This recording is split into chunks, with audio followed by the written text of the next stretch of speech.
Привет! На праздничный стол хорошо подать картофельные шарики. А для того, чтобы их приготовить, мне потребуется растительное масло, картофель, адыгейский сыр, куркума молотая, черный молотый перец. Для начала почищу картофель. Тру картофель на мелкой терке. Картошку посолю. Пусть постоит. А тем временем натру сыр на крупной терке или можно просто размять вилочкой.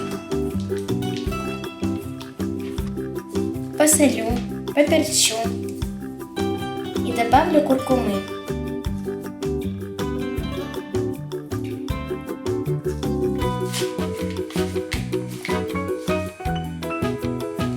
Хорошенько размешаю.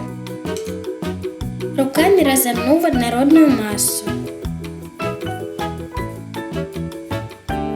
Из сыра делаю маленькие шарики. Он будет внутри картошки. Из картофеля посильнее выжму сок. Из него буду делать лепешки. Делаю из картошки лепешку. Беру сыр.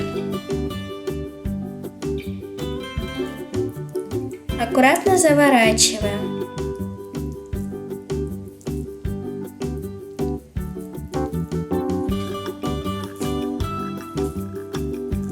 Получается шарик.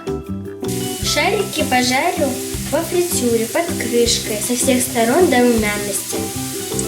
Выкладываю шарики на салфетку, чтобы ушел излишек масла.